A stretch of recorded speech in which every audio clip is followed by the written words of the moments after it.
Il est tard. Peut-être 2 heures du matin, je ne sais plus. Sous terre, le temps se dilue. Il n'y a plus de jour ni de nuit. Seulement des éclats, des secousses, des ordres criés dans le vacarme.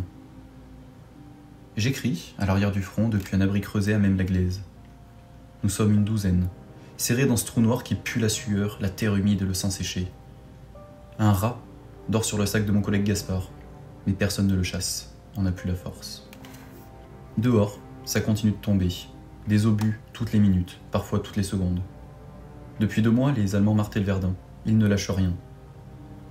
Chaque jour, ils gagnent un peu plus de terrain, et nous, on se saigne pour le reprendre. On enterre les morts la nuit, ou on les laisse dans les trous d'obus quand il est trop dangereux de sortir. Certains malheureux sont là depuis des semaines, alors on les contourne et on détourne les yeux.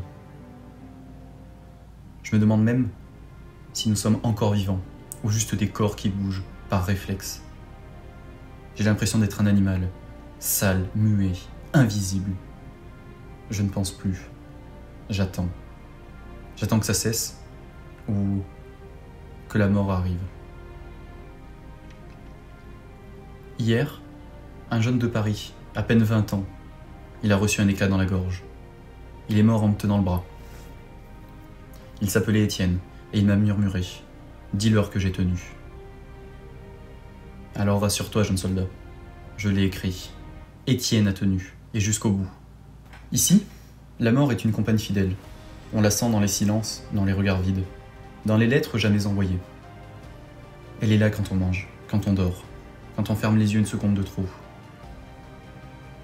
La bonne nouvelle, c'est que Albert a pu revenir du front, il y a quelques jours. Malheureusement, sa blessure le fait toujours autant souffrir, mais il est prêt à se battre.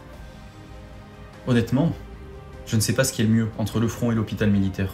Dans les 2 cas, les chances de survie restent minces. Je vais passer le peu de temps qu'il me reste à écrire à Jeanne, mais je ne sais plus quoi lui dire. Comment lui raconter cet enfer? J'aimerais tant revoir la lumière du matin sur notre jardin. Et pourquoi pas voir mon père partir au champ, les outils sur l'épaule.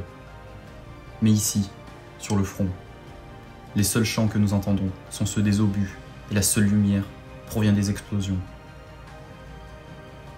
Notre capitaine nous dit que nous tiendrons encore et encore, et que Verdun ne tombera jamais.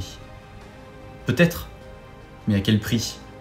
Et s'il n'y a plus personne pour défendre la France, que restera-t-il? Si tu savais, Jeanne, comme je suis fatigué, pas de mon corps, mais de mon âme. Je suis fatigué de survivre, quand tant d'autres sont tombés avant moi.